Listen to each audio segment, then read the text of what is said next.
لا نبي بعده. اللهم صل على سيدنا ونبينا وحبيبنا وشافعنا وذخرنا ومولانا محمد.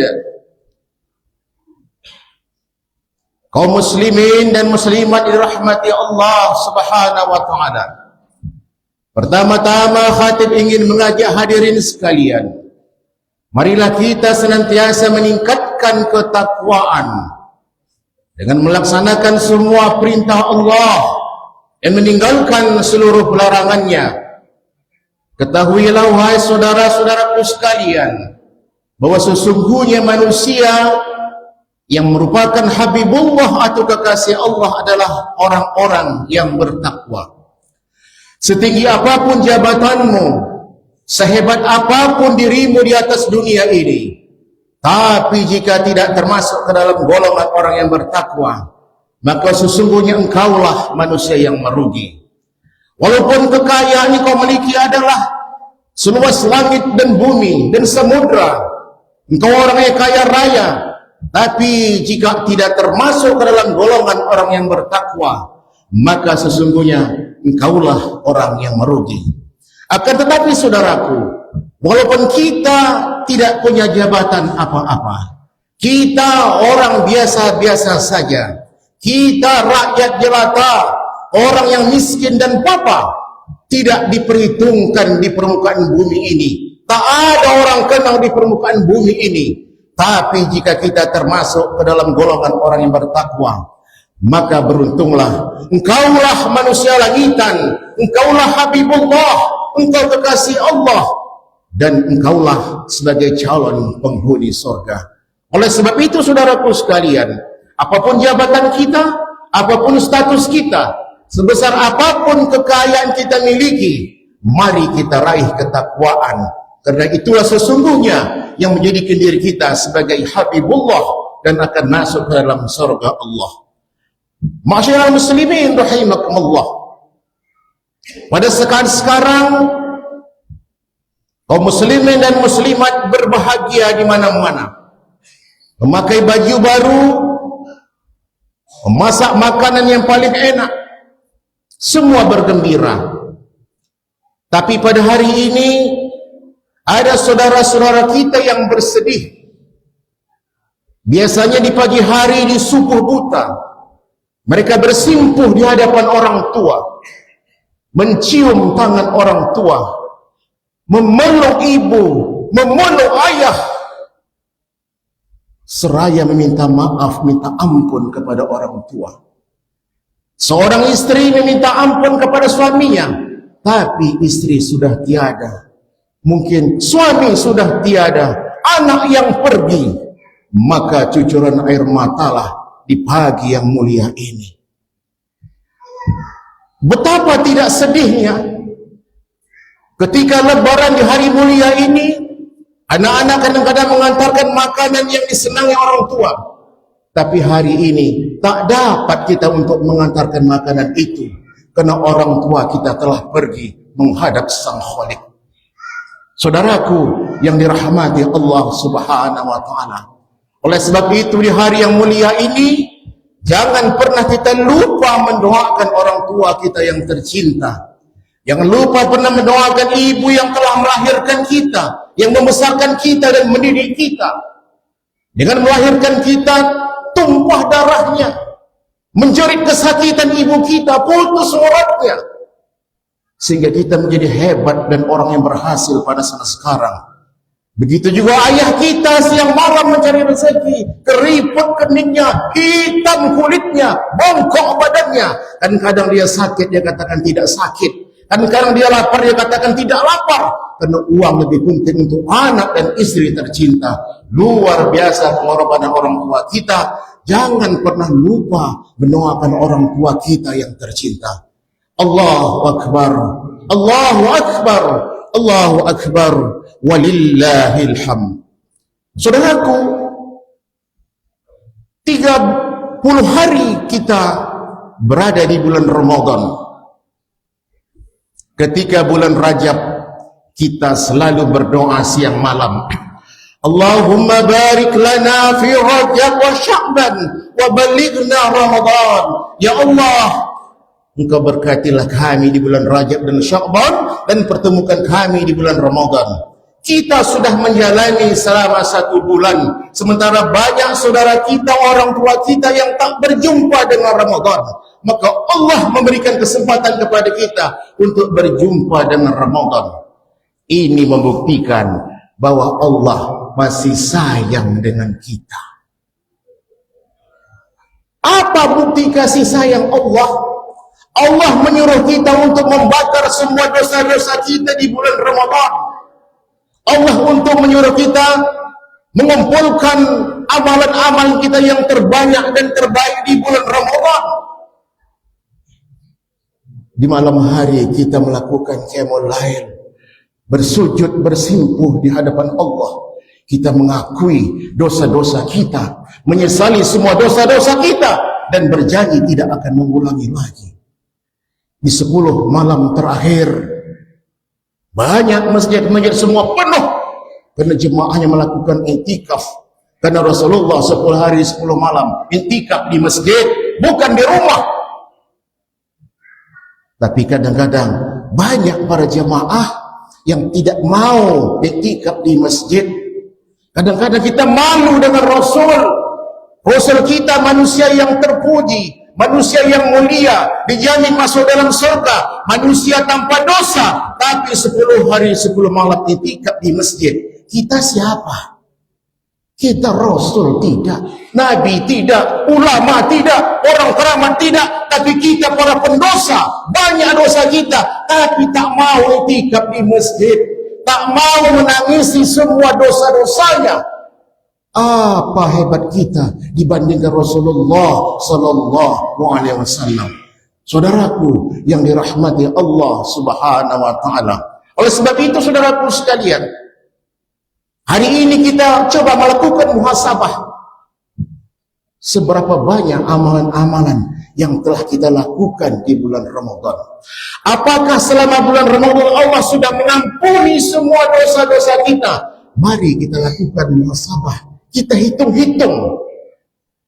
Dan saudaraku, boleh jadi Ramadan tahun ini merupakan Ramadan yang terakhir bagi kita. Tak ada jaminan kita bisa berjumpa dengan Ramadan yang tahun akan datang. Tak ada yang bisa menjamin. Boleh jadi Ramadan terakhir bagi kita. Beruntunglah bagi orang-orang yang sudah beramal sebanyak-banyaknya dan bersimpuh kepada Allah minta ampunan dosanya. Ketika pun dia nanti dijemput oleh Allah Subhanahu wa taala, maka dia mati dalam husnul khatimah, insyaallah mengucapkan kalimah la ilaha illallah. Allahu akbar, Allahu akbar, Allahu akbar, walillahil hamd. Lalu apa yang kita lakukan? Apa yang kita lakukan di bulan Syawal ini? Yang pertama kita lakukan adalah istiqomah dengan amalan-amalan kita di bulan Ramadan. Alladzina yunfiquna fis sarai wad dharra wal kazimina al ghaiza wal 'afina 'anil nas wallahu yuhibbul muhsinin. Orang-orang yang beriman itu adalah mau memberi ketika lapang maupun sempit, dan dia bisa menahan amarahnya, dan dia memaafkan kesalahan orang lain. Saudaraku yang dirahmati Allah Subhanahu wa taala, memberi adalah suatu pekerjaan yang sulit bagi manusia. Dia mendapatkan rezeki, dia menganggap itu adalah hasil jerih payahnya, hasil keringatnya. Dia lupa bahwa harta yang diberikan Allah kepada kita ada sebagian hak orang lain yang harus kita berikan. Dia sibuk dengan amal-amalan, melakukan hablum minallah, hubungan baik dengan Allah. Dia lupa melakukan hablum minan nas, hubungan baik dengan sesama manusia. Abu bin Hisham adalah ahli ibadah. Siang malam dia beribadah. Setiap malam dia qiyamul lail, 5 waktu solat di masjid.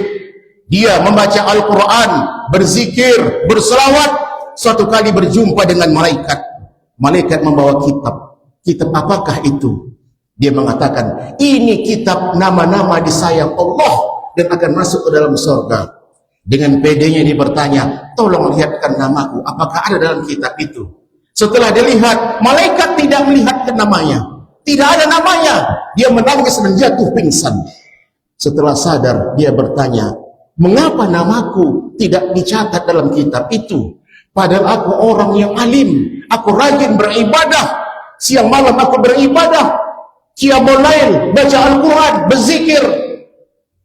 Malaikat menjawab, Allah melarang aku untuk menulis namamu. Mengapa? Karena engkau hanya memikirkan dirimu, engkau hanya melakukan hablum minallah, tetapi kau tidak memikirkan hablum minan nas. Kau tak tahu tetanggamu ada yang lapar, keluargamu yang miskin, orang tuamu yang menderita. Engkau hanya memikirkan dirimu sendiri, tidak memikirkan orang-orang yang memerlukan bantuanmu. Kita hanya ingin menciptakan insan-insan yang soleh ritual, tapi kita tidak menciptakan insan yang soleh sosial. Tidak sempurna amalan kita kalau tidak melakukan ritual-ritual menjadi insan yang soleh sosial, yang bisa membantu saudara-saudara kita. Apakah itu saudara tetangga kita, sesama kaum muslimin dan muslimat, termasuk saudara kita yang Palestina yang sekarang menderita, susah makan, susah minum, susah tidur, rumah sakit dibom, instalasi air dibom, makanan tidak ada, ingin ada bantuan tapi dicegat oleh Israel. Kewajiban kita sebagai sesama muslimin untuk membantu mereka. Allahu Akbar, Allahu Akbar, Allahu Akbar, walillahil hamd. Yang kedua dari ayat tadi adalah wal kazimin al ghaidh, yang bisa menahan amarahnya. Di bulan Ramadan kita dididik untuk menjadi orang yang bisa menahan amarah. Karena Ramadan merupakan syahrul sabr, bulan kesabaran. Ketika orang memancing kita untuk marah, kita menjawab, maaf, aku sedang berpuasa. Semestinya setelah selesai Ramadan ini, ketika masuk bulan Syawal, kita juga bisa menahan amarah kita. Karena sesungguhnya itulah yang membedakan orang-orang yang bertakwa dengan orang yang tidak bertakwa. Suatu ketika Rasulullah sedang duduk di bawah pohon kurma, maka datang seorang kafir Quraisy menghunjamkan pedangnya di leher Rasulullah. Wahai Muhammad, sekarang nyawamu tergantung kepada aku. Tolong jawab, siapa yang bisa menyelamatkan engkau Muhammad? Maka dengan tenang Rasulullah menjawab, yang bisa menyelamatkan aku adalah Allah Subhanahu wa ta'ala. Langsung pedang kafir Quraisy terjatuh, lalu diambil Rasulullah, diletakkan di leher dia. Tolong engkau jawab sekarang, siapa yang bisa menyelamatkan engkau? Kata Rasulullah. Kafir Quraisy ini menjawab, yang bisa menyelamatkan aku adalah maaf dari engkau Muhammad. Maka Rasulullah memaafkannya, dan seketika itu dia mengucapkan asyhadu an la ilaha illallah wa asyhadu anna Muhammadar Rasulullah. Begitu kesabaran Rasulullah sallallahu alaihi wasallam, bisa dia menahan amarahnya.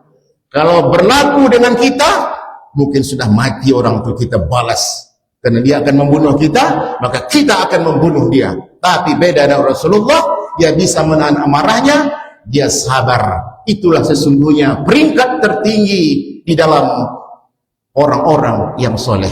Allahu Akbar, Allahu Akbar, Allahu Akbar, walillahil hamd. Kemudian yang ketiga adalah wal afi 'anil nas, bisa memaafkan kesalahan orang lain. Suatu budaya di Indonesia yang sampai sekarang masih berlaku adalah halal bihalal. Kita saling memaafkan. Di dunia hanya ada di Indonesia, tidak ada di negara lain. Begitu hebatnya Presiden kita Soekarno ketika itu, dia yang menciptakan ini. Gunanya apa? Untuk menyelesaikan persoalan-persoalan keumatan. Ketika itu terjadi berpuak-puak, berkelompok-kelompok masyarakat, maka dikumpulkan semua oleh Presiden Soekarno. Disitulah saling memaafkan. Yang jauh menjadi dekat, yang dekat semakin rapat, akhirnya silaturahim bisa terjaga. Jangan coba-coba kita untuk memutus tali silaturahim.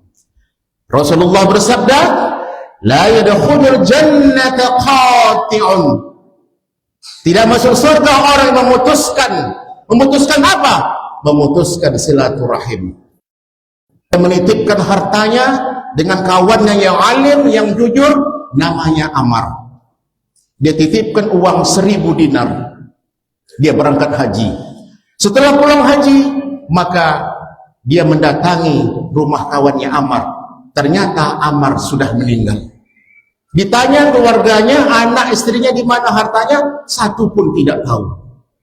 Maka dia bingung, kemana harus mencari hartanya 1000 dinar. Maka dia pergi ke Makkah menemui seorang ulama. Ulama itu berkata, silakan engkau pergi ke sumur Zam-Zam sepertiga malam. Engkau panggillah sahabatmu itu, Amar itu. Dia pun pergi ke sumur Zam-Zam. Dia panggil si Amar itu. Berpuluh-puluh kali dipanggil, tak ada sahutan. Dia kembali ke ulama itu. Dia ceritakan tak ada yang menyahut, wahai Syekh. Maka Syekh itu mengatakan, inna lillahi wa inna ilaihi raji'un. Berarti sahabatmu tidak berada di surga. Pintu Zam-Zam itu, sumur Zam-Zam itu merupakan pintu surga. Bagaimana caranya, Syekh? Silakan engkau pergi ke Yaman. Engkau datangi sumur Barhud. Kau panggil sahabatmu di sana. Dia pergi ke Yaman. Dia mencari sumur Barhud. Sepertiga malam dia panggil, wahai Amar. Sekali panggil langsung ada yang menyahut, ya Yazid. Ada apa Yazid? Zaid, aku ingin bertanya di mana uang aku titipkan dengan engkau. Dia mengatakan, aku gali lubang di belakang rumahku, aku tanam di sana uangmu. Karena aku tidak yakin dengan keluargaku. Aku takut uangmu dipakai oleh keluargaku, maka aku tanam di belakang rumahku. Baik, nanti akan aku cari. Lalu aku ingin bertanya, mengapa engkau berada di dalam neraka? Sementara engkau orang yang alim, engkau orang yang jujur, engkau orang yang baik. Maka sambil menangis Amr menjawab, karena aku memutuskan silaturahim dengan adik kandungku yang perempuan, dia seorang yang fakir. Aku tidak berteguran dengan dia. Ini yang menjadi asbab aku dimasukkan Allah ke dalam neraka ini. Maka si Zaid pun pulang. Sampai di rumahnya diceritakan ke anaknya, dikali lubang memang berjumpa uang itu. Lalu dia pergi berjumpa dengan adik kandung si Amr itu. Diceritakan keadaan abangnya. Maka dengan menangis si adiknya berdoa kepada Allah, ya Allah, aku telah maafkan dosa dan kesalahan abangku, ya Allah, tolong kau masukkan abangku dalam surga, ya Allah. Tak lama itu si Zaid pergi lagi ke sumur Zam-Zam. Dia panggil sahabatnya, langsung menyahut, berarti si Amr sudah berada di dalam surga. Karena apa? Karena sudah diampuni, dimaafkan oleh adik kandungnya. Allahu Akbar, Allahu Akbar, Allahu Akbar, walillahil hamd. Oleh sebab itu saudaraku sekalian, di antara kita jangan sampai tidak ada yang tidak berteguran. Jangan sampai tidak memaafkan kesalahan di antara kita. Hidup kita hanya sebentar. Di akhirat akan kita pertanggungjawabkan. Kalaulah selama ini hati kita keras, membatu, membeku, kita lembutkan. Karena Allah Maha Pengampun. Malu kita dengan Allah. Allah saja Maha Pengampun. Kita sebagai manusia hambanya tidak memaafkan kesalahan orang lain. Saudaraku yang dirahmati Allah Subhanahu wa taala, anak mesti meminta ampun kepada orang tua, istri kepada suami, kemudian bersaudara saling memaafkan, dengan tetangga, dengan jemaah kita saling memaafkan. Kalaulah kita sudah saling memaafkan, tak ada dusta di antara kita, sudah enak kita saling bergaul, silaturahim terjalin dengan baik, maka terjadi ukhuwah Islamiyah yang luar biasa. Saudaraku yang dirahmati Allah Subhanahu wa taala, pada kesempatan yang mulia ini saya mengingatkan kepada kita semua mempunyai anak dan generasi muda. Mestilah kita sayangi anak-anak kita semua. Kita sebagai orang tua mesti memberikan ketauladanan yang baik terhadap mereka. Orang bijak mengatakan, if you want to change the world, start with yourself. Jika kamu ingin merubah dunia, mulai dari dirimu. Kita tak bisa menyuruh anak solat ke masjid, nak, kita tak solat di masjid. Kita menyuruh anak kita mengaji, nak, kita tak mengaji. Jangan main handphone, nak, kata mamanya. Mamanya sampai jam 1 malam menonton film Korea. Jangan merokok, nak, ayahnya 3 bungkus sehari merokok. Percuma kita menjerit-jerit, memaki, tetapi kita tidak memberikan ketauladanan kepada anak kita. Imam Al-Ghazali berpesan kepada kita, pendidikan yang terbaik itu yang pertama adalah ketauladanan atau memberikan contoh. Guru memberikan contoh kepada muridnya, orang tua memberikan contoh kepada anaknya, pemimpin memberikan contoh kepada rakyatnya, ulama memberikan contoh kepada umatnya. Semua kita saling memberikan contoh. Saudaraku yang dirahmati Allah Subhanahu wa taala, kita mesti menjaga anak-anak kita. Pergaulan sekarang, anak-anak kita sekarang ini sudah sangat mencemaskan kita, saudaraku sekalian.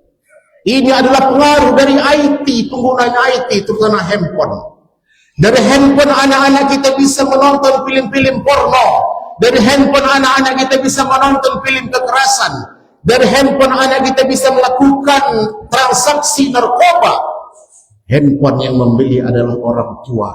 Ketika handphone digunakan untuk maksiat, maka orang tua pun ikut bersubahat dengan maksiat itu.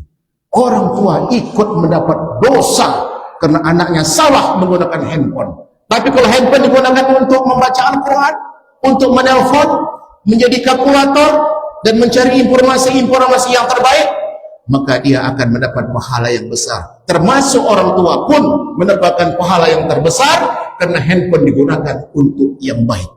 Saudaraku yang dirahmati Allah Subhanahu wa taala, hasil informasi yang didapat dari petugas atau perawat di Pekanbaru, bahwa banyak anak-anak laki-laki sekarang yang terdapat infeksi dubur. Infeksi duburnya. Karena apa? Karena terjadi sodomi oleh sesama jenis. Ini sangat menakutkan kita, Bapak Ibu sekalian. Dulu ketika anak kita pergi sama-sama sejenis, kita tidak ragu. Yang kita ragu kalau lawan jenis, baru kita takut. Sekarang tidak bisa lagi. Laki-laki dengan laki-laki, perempuan dengan perempuan, mereka bercinta.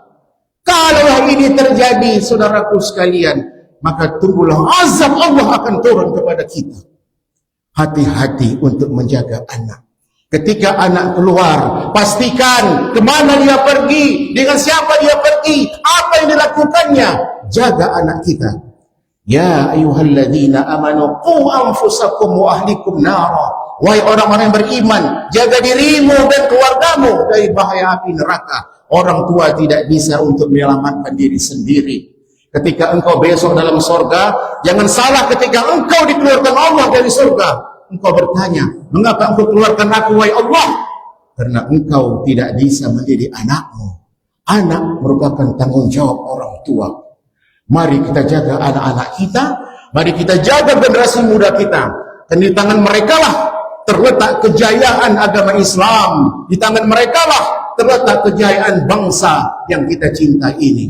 Allahu Akbar, Allahu Akbar, Allahu Akbar, walillahil hamd. Saudaraku yang dirahmati Allah Subhanahu wa taala, di akhir daripada khutbah yang singkat ini, pesan daripada khatib adalah jangan lupa untuk berbakti kepada orang tua kita. Orang tua yang masih hidup, berbaktilah dengan mereka. sebelum mereka dipanggil oleh Allah Subhanahu wa Ta'ala. Berbuat baiklah kepada mereka, karena sungguh menderita seorang ibu ketika engkau berada dalam rahimnya. 9 bulan 10 hari engkau berada di rahim ibumu dengan susah payah, susah makan, susah tidur. Setelah melahirkan dirimu, menjerit orang tuamu kesakitan, tumpah darahnya.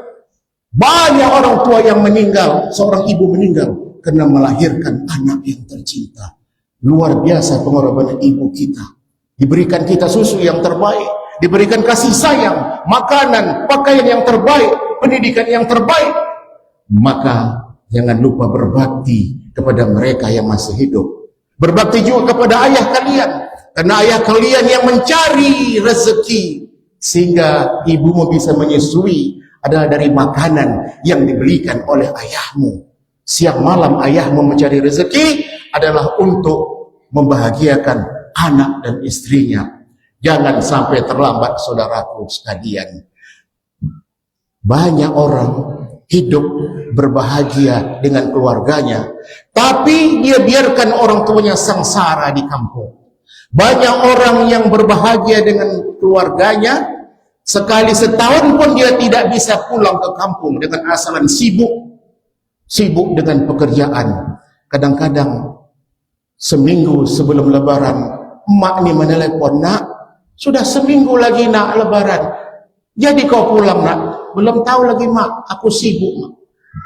Malam takbiran masih ditelepon, kau tidak pulang nak? Mak sudah memasak makanan yang kau senangi mak, kawan-kawan sudah pulang semua nak, tapi mengapa engkau belum pulang nak? Masih sibuk nak. Sibuk dengan dunia yang tak ada akhirnya, sampai sakit ibunya. Sakit apa? Karena menahan kerinduan dengan anak yang tercinta. Kalaulah besok ibu sakit karena menahan kerinduan, lalu dia meninggal, percuma, tak ada gunanya lagi, sudah terlambat penyesalan engkau, saudaraku sekalian. Pulanglah kalau ada rezeki, ada kesempatan, orang tua masih hidup, pulanglah setahun sekali paling tidak, saudaraku sekalian. Karena itu yang bisa membuat mereka sehat, karena itu yang bisa membuat mereka berbahagia. Saudaraku dirahmati Allah Subhanahu wa Ta'ala, seorang orang kaya setiap tahun, setiap bulan mengirim uang kepada anaknya 500.000 rupiah. Ibunya di kampung tapi miskin, anaknya kaya. Sudah 3 bulan anaknya tidak mengirim. Diteleponnya anaknya, wahai anak, mengapa engkau tidak mengirim uang kepada emak? Mak, kami baru membangun rumah mak. Alhamdulillah engkau bangun rumah nak. Tak lama lagi ditelepon, nak, sudah berapa bulan kau tak mengirim? Kami baru beli mobil nak. Alhamdulillah kau beli mobil nak. Ditelepon lagi, nak, sudah lama kau tak mengirim uang untuk mak. Dijawab, kami baru pulang umroh. Alhamdulillah nak, engkau baru pulang umroh. Setelah itu ditelepon lagi, mengapa engkau tak mengirim nak, sudah setahun? Kami baru membeli seekor anjing mak, namanya Sopayet, harganya 200 juta mak, kandangnya 50 juta mak, setiap bulan 20 juta biaya perawatan dan makannya mak. Dengan bangga dia bercerita dengan maknya. Apa kata maknya? Anak, kalau boleh mak meminta kepada Allah, lebih baik mak dilahirkan sebagai seekor anjing supaya engkau bisa memelihara emak. Dan mulai sekarang jangan engkau telepon emak lagi, kau anggap emakmu sudah mati. Dia tutup. 1 minggu setelah itu meninggal emaknya. Walaupun air mata darah yang keluar ingin menyesal, percuma, tak ada gunanya lagi. Ibunya mati dalam keadaan tidak mengampuni dosa anaknya. Percuma, saudaraku sekalian, walaupun hitam jidat kita sholat, kita baca Al-Quran, ibadah kita luar biasa, tapi tak berbakti dengan orang tua, demi Allah, engkau tidak akan mencium bau surga, saudaraku sekalian. Jangankan masuk, mencium bau surga pun tidak akan dapat, saudaraku sekalian. Allahu Akbar, Allahu Akbar, Allahu Akbar, walillahil hamd. Semoga khutbah yang singkat ini ada manfaatnya bagi diri khatib dan hadirin sekalian, fattabi'u ya ulil absar la'allakum turhamun.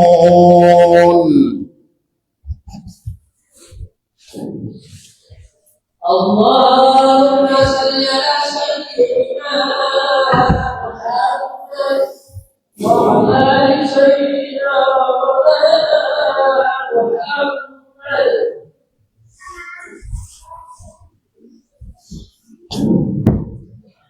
Allahu akbar, Allahu akbar, Allahu akbar, Allahu akbar, Allahu akbar, Allahu akbar, Allahu akbar, Allahu akbar, Allahu akbar, Allahu akbar kabira walhamdulillahi katsira wa subhanallahi bukratan wa asila. La ilaha illallah wa la na'budu illa iyyahu mukhlishina lahuddin walau karihal kafirun. La ilaha illallah wahdah sadaqa wa'dah wa nasara 'abdah wa a'azza jundahu wa hazama al-ahzaba wahdah. La ilaha illallah Allahu akbar, Allahu akbar walillahil hamd. Saudaraku yang dirahmati Allah Subhanahu wa taala, marilah di bulan Syawal ini kita bisa bertafakkur untuk selalu istiqomah melaksanakan semua amalan-amalan yang telah pernah kita kerjakan di bulan Ramadan. Rasulullah bersabda, sungguh celakalah orang yang selesai Ramadan tapi tak mendapat ampunan dari Allah Subhanahu wa taala. Sungguh celakalah orang yang orang tuanya ada tapi dia tidak berbakti kepada orang tuanya, dan ketika selawat dikumandangkan dia tidak menjawab salam itu. Semoga kita tidak termasuk kepada golongan yang tiga ini. Innallaha wa malaikatahu yusholluna 'alan nabi ya ayyuhalladzina amanu shallu 'alaihi wa sallimu taslima. Allahumma shalli 'ala sayyidina Muhammad wa 'ala ali sayyidina Muhammad kama shallaita 'ala Ibrahim wa 'ala ali Ibrahim fil 'alamin innaka Hamidum Majid. Allahumma ighfir lil muslimina wal muslimat wal mu'minina wal mu'minat al-ahya'i minhum wal amwat birahmatika ya arhamar rahimin. Ya Allah ya Rahman ya Rahim, kami bermohon kepadamu ya Rabb, Kau jadikanlah kami sebagai hamba-hambamu ya Allah yang selalu istiqomah ya Allah melaksanakan semua ibadah-ibadah kami pada bulan Ramadan ya Allah. Dan kami bermohon kepadamu ya Rabb, Engkau pertemukanlah kami dengan Ramadan-Ramadan tahun yang akan datang ya Allah. Ya Allah, ya Rahman, ya Rahim, ampunilah segala dosa-dosa kami ya Rabb. Sesungguhnya betapa banyak dosa yang telah kami lakukan, banyak perintah-perintah-Mu yang belum kami lakukan, tapi justru banyak larangan-Mu yang kami lakukan. Ya Rabb, jika Engkau tidak mengampuni dosa-dosa kami, maka jadilah kami orang yang merugi. Ya Ghafur, Engkau ampunilah dosa kedua orang tua kami. Sayangilah mereka ya Allah, sebagaimana mereka menyayang kami sewaktu kecil. Ya Allah, ya Rahman, ya Rahim, bagi orang tua kami yang masih hidup ya Allah, Engkau jadikanlah kami sebagai seorang anak yang bisa berbakti kepada orang tua kami yang tercinta ya Allah. Engkau berikanlah kesehatan kepada mereka ya Allah. Engkau berikanlah kesempatan kepada kami untuk membahagiakan mereka ya Allah, untuk selalu membuat mereka selalu tersenyum sampai akhirnya Engkau menjadi orang tua kami yang tercinta ya Allah. Ya Allah, ya Rahman, ya Rahim, bagi orang tua kami yang telah meninggal ya Allah, lapangkanlah kuburannya ya Allah, terangilah kuburannya ya Allah. Engkau tempatkanlah mereka bersama orang-orang yang soleh, dan Engkau jadikanlah kuburannya sebagai Raudatul Jannah. Ya Rabb, ketika pada saat sekarang ya Rabb, Engkau sedang menyiksa orang tua kami dalam kubur ya Rabb. Kami sebagai anaknya bermohon kepadamu ya Rabb, hentikanlah siksaan itu ya Rabb. Hentikanlah siksaan itu ya Rabb. Hentikanlah siksaan itu ya Rabb. Karena kami tidak tega ya Allah, Engkau menyiksa orang yang sangat berjasa dalam hidup kami ya Rabb. Kami tidak tega ya Allah, Engkau menyiksa orang tua kami yang sangat kami sayangi ya Rabb. Ya Allah ya Rahman ya Rahim, kami sadar ya Rabb, apapun kami lakukan selama ini tidak sebanding dengan pengorbanan orang tua kami ya Allah.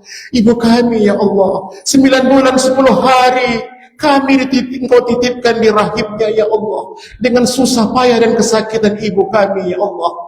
Kami dilahirkan dengan susah payah ya Allah, menjerit kesakitan ibu kami ya Allah, tumpah darahnya ya Allah, bersimpah keringatnya ya Allah. Ibu kami kesakitan ya Allah. Ya Allah ya Rahman ya Rahim, setelah lahir kami diberikan kasih sayang yang terbaik, susu yang terbaik, pendidikan, makanan dan pakaian yang terbaik ya Rabb. Ya Allah ya Rahman ya Rahim, begitu juga ayah kami ya Allah, luar biasa pengorban yang mencari rezeki untuk kami ya Allah. Siang malam mereka tidak peduli dengan panas dan kedinginan ya Allah, keriput keningnya, hitam kulitnya ya Allah, bungkuk badannya mencari rezeki untuk kami ya Rabb. Ya Rabb, hanya doa dan pinta ini kami persembahkan kepada Engkau ya Rabb, untuk menolong orang tua kami yang telah mendului kami ya Allah. Ya Allah ya Rahman ya Rahim, Engkau berikanlah kepada keluarga kami, anak, cucu, istri dan generasi kami sebagai qurrata a'yun, penyejuk hati kami ya Allah, yang bisa melanjutkan perjuangan Islam dan bangsa Indonesia ini ya Allah. Ya Allah ya Rahman ya Rahim, berikanlah kesehatan kepada kami ya Allah. Jika ada di antara orang tua kami, kemudian kepada kami sendiri ya Allah, anak, cucu, keluarga dan saudara-saudara kami, serta sahabat-sahabat kami, para ulama, pemimpin dan guru-guru kami dalam keadaan sakit ya Allah, angkatlah penyakit itu ya Allah, angkatlah penyakit itu ya Rabb, angkatlah penyakit itu ya Rabb, agar kami bisa bekerja dan beribadah.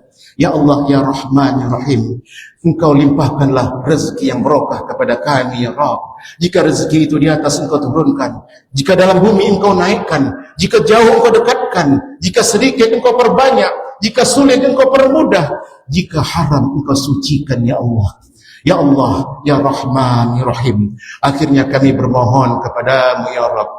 Kami bermohon kepadamu ya Rabb, Allahumma ansur Islam fi Palestin, wa fi Suriah, wa fi Iran, wa fi Indonesia. Ya Allah, Engkau hancur luluh lantakkanlah musuh-musuh agama Islam ya Allah, sehingga Palestin bisa merdeka kembali ya Rabb. Ya Allah, Engkau jadikanlah bangsa dan negara kami menjadi negeri yang baldatun thayyibatun wa rabbun ghafur.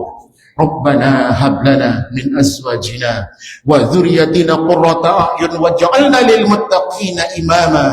Rabbana zalamna anfusana wa in lam taghfir lana wa tarhamna lanakunanna minal khasirin. Rabbana atina fid dunya hasanah wa fil akhirati hasanah wa qina adzaban nar. Ibadallah, inna Allah ya'muru bil 'adli wal ihsan wa ita'i dzil qurba wa yanha 'anil fahsya'i wal munkar wal baghi ya'izukum la'allakum tadhakkarun wa la dzikrullah wa akbar.